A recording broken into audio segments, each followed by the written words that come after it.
Om Swastiastu, Assalamualaikum warahmatullahi wabarakatuh.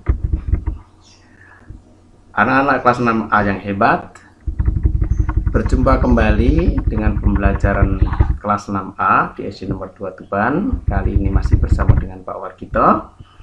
Anak-anak, kali ini kita akan belajar tema 7, subtema 3, PP1, kelas 6, muatan PKN dan bahasa Indonesia. Anak-anak, sebelum mulai pembelajaran, marilah kita awali hari dengan berdoa. Semoga dengan berdoa nanti kita bisa mendapatkan ilmu yang bermanfaat, yang akan berguna bagi masa depan kalian. Berdoa, mulai.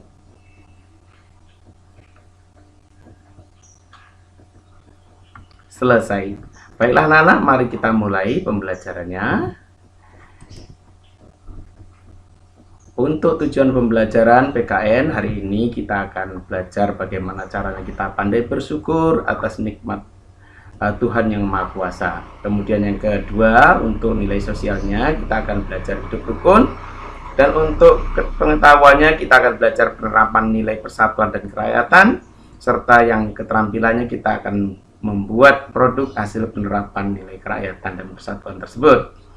Kemudian untuk muatan bahasa Indonesianya, pengetahuannya kita akan belajar tentang isi teks pidato. Dan kemudian di keterampilannya kita akan belajar mengamati pidato yang sudah kamu buat, apakah sudah sesuai dengan ejaan bahasa Indonesia yang disempurnakan, yaitu kita akan mengamati kata-kata baku dan kalimat efektifnya. Baiklah anak-anak, kita lanjutkan. Oke, untuk KI 1 bersyukur, tidak mudah mengeluh, dan KI 2-nya hidup rukun. Nanti tagihannya adalah apakah siswa masih senang mengeluh jika diberi tugas oleh guru atau orang tua di rumah, bisa tugas sekolah atau membantu orang tua di rumah. Apakah siswa sudah menerapkan hidup rukun dengan teman dan saudara di sekolah maupun di rumah? Nah, nanti di akhir tema 7 ini Pak Guru akan mengamati bagaimana kalian nanti menghargai tugas yang diberikan oleh guru dan orang tua, dengan cara Pak Guru mengamati apakah tugas-tugas kalian sudah beres semua atau belum. Di rumah juga nanti Pak Guru akan minta bantuan kepada orang tua melalui form, apakah kalian sudah menerapkan hidup rukun secara ikhlas atau belum. Itu yang Pak Guru harapkan nanti, ya. Nanti di akhir tema 7, mungkin akhir minggu ini Pak Guru akan sampaikan form kode orang tua untuk memberi informasi bagaimana siswa di rumah apakah sudah menerapkan hidup rukun secara ikhlas. Oke, baik, berikutnya. Oke, ini nanti tujuan PK-nya ini sudah. Nah, berikutnya. Nah, untuk KI 3 dan KI 4 PKN, yaitu pengetahuan dan keterampilannya, kita akan belajar dari cerita semut dan belalang. Nah, pada suatu cerita diceritakan ada sekelompok semut. Semut adalah sekelompok semut bekerja keras mencari makanan di bawah komando sang pemimpin. Mereka melakukan hal ini untuk mengumpulkan persediaan makanan untuk musim dingin. Jadi mereka bergotong royong untuk mengumpulkan makanan yang nanti di musim dingin. Nah, anak-anak di negara Eropa sana, di negara yang memiliki 4 musim, itu kalau musim dingin kita tidak bisa keluar rumah, jadi harus mengumpulkan makanan. Ini dicontohkan oleh semut ini. Mereka bekerja sama gotong royong untuk mengumpulkan makanan untuk persediaan musim dingin, di mana mereka tidak bisa keluar untuk mencari makanan. Hal sebaliknya dilakukan oleh seikat belalang yang santai, bermalas-malasan, menunjukkan bahwa dia tidak memahami kekurangan dan kelebihannya serta tidak mau bekerja sama. Ya, santai-santai, bermalas-malasan ya. Semut bekerja dengan bergotong royong. Mereka sadar bahwa tidak mungkin dapat mengumpulkan makanan tanpa bekerja sama. Nilai-nilai yang bisa kita ambil, ada yang bisa kita teladani dari cerita di atas adalah gotong royong, kerja sama, kerja keras, tidak sombong, serta menyadari kekurangan dan kelebihan diri. Oke, mari kita lanjutkan. Oke, pesan penting dari cerita semut dan belalang. Seorang pemimpin harus tahu kelebihan dan kekurangan dirinya. Semut mencontohkan kondisi dirinya yang tidak bisa bekerja di musim dingin. Oleh karena itu, untuk mengatasinya, semut bekerja di musim panas agar mereka tidak kelaparan di musim dingin. Oke, kita lanjutkan. Berikutnya, apakah kamu menyadari kelebihan dan kekurangan dirimu? Nah, setiap orang memiliki kelebihan dan kekurangannya masing-masing. Contoh kelebihan seseorang adalah pandai memasak, kalau memasak rasanya enak.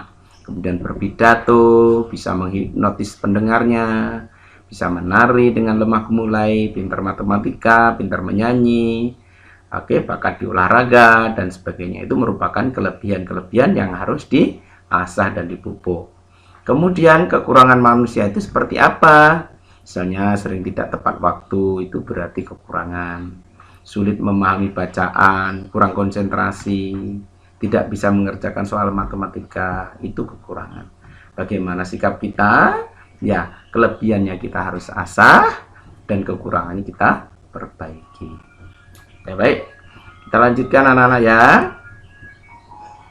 Nah, penerapan nilai persatuan dan kerakyatan. Salah satu contoh penerapan gotong royong di sekolah adalah piket bersama. Piket kelas dilakukan bersama agar lebih bersih dan lebih rapi, lebih cepat selesai sehingga ruang kelas menjadi nyaman untuk belajar dan waktu belajar tidak terganggu. Jadi kalau bersama-sama 5-10 menit selesai, tapi kalau dikerjakan sendiri-sendiri bisa lama dan akan mengganggu kenyamanan kelas serta waktu belajar. Sebaliknya, saat ulangan siswa tidak dianjurkan bekerja sama, karena itu adalah membohongi diri sendiri, curang, ya. Mencontek itu adalah korupsi kecil-kecilan dan bukan merupakan bukti yang benar atas kemampuan siswa. Jadi curang ya, membohongi diri sendiri seperti itu kalau ulangan itu bekerja sama. Ya, oke. Sekarang lanjut. Nah, sekarang untuk penerapan nilai kerakyatan ini kita akan belajar dari sebuah sebuah badan usaha namanya koperasi. Nah, di sini ada kelihatan logo koperasi yang lama dan ada gambar Bapak Dr. Andes Muhammad Hatta yang merupakan Bapak koperasi kita. Koperasi adalah badan usaha atau organisasi yang dimiliki dan dioperasikan oleh para anggotanya untuk memenuhi kepentingan bersama di bidang ekonomi. Nah, adapun pengurus koperasi itu ada ketua, wakil ketua, sekretaris, bendahara, minimal ada 4 ini. Ya, anggota tidak termasuk pengurus, tapi pengurus juga termasuk anggota. Tujuan koperasi adalah untuk meningkatkan taraf hidup anggota koperasi dan masyarakat sekitarnya, untuk membantu kehidupan para anggota koperasi dalam hal ekonomi, membantu pemerintah dalam mewujudkan masyarakat adil dan makmur. Koperasi juga berperan serta dalam membangun tatanan perekonomian nasional. Nah, dari tujuan ini, manfaat koperasi apa? Ya tentu masyarakat anggotanya menjadi sejahtera. Tidak hanya anggotanya saja, tapi juga masyarakat sekitarnya bisa memperoleh dengan mudah keperluan sehari-hari. Nah, tentu nanti akhirnya manfaatnya adalah semua anggota bisa hidup bahagia. Nah, ini adalah Bapak koperasi kita, Bapak Dr. Andes Muhammad Hatta. Oke. Lanjut, arti lambang koperasi. Perhatikan ini ada roda bergigi di atasnya warna kuning. Itu adalah menggambarkan usaha terus-menerus atau usaha keras terus-menerus. Kemudian ada rantai, ini melambangkan ikatan persatuan yang kokoh. Padi dan kapas melambangkan kemakmuran. Timbangkan melambangkan keadilan. Bintang dan perisai itu melambangkan landasan ideal, kita adalah berlandaskan Pancasila. Kemudian beringin itu bahwa koperasi itu mengayomi anggotanya. Warna merah dan putih itu menunjukkan sikap nasionalisme. Oke, itu adalah lambang koperasi yang lama. Sedangkan lambang koperasi yang baru adalah seperti ini anak-anak, berbentuk bunga ini dengan sudut 4 sudut ini. Gambar bunga yang memberi kesan akan perkembangan dan kemajuan. Bentuk gambar 4 sudut pandang melambangkan arah mata angin. Teks Koperasi Indonesia memberi kesan dinamis modern, warna pastel memberikan kesan kalem yang berwibawa, serta 4 kuncup ini melambangkan adalah yang saling tertaut, ini adalah melambangkan kerja sama. Jadi koperasi adalah merupakan wadah anggotanya untuk bekerja sama. Oke, lanjut. Sekarang muatan bahasa Indonesia. Bagaimanakah bahasa Indonesia? Kita masih belajar tentang bagian-bagian pidato. Kalian sudah mempraktekkan pidato kalian. Sekarang coba amati pidato kalian. Apakah sudah seperti ini atau belum? Ini adalah contoh teks pembukaan atau pendahuluan pidato. Ada salam pembuka. Oke, ada ucapan syukur, ya kan? Ada salam hormat, ada penyampaian tujuan. Nah, ini adalah bagian pendahuluan ya. Oke. Kemudian di bagian inti yang kedua, ini adalah intisari apa yang akan disampaikan. Ini Pak Guru cuplikan di 2 paragraf, ini bisa masih diteruskan banyak lagi. Ya, inti tergantung dari beberapa bagian yang ingin disampaikan kepada peserta atau audiens ya. Kemudian di bagian akhir ada bagian penutup. Nah, bagian penutup itu biasanya berisi permintaan maaf, ya kan? Kemudian berisi pesan, berisi kesan, dan ucapan terima kasih serta salam penutup.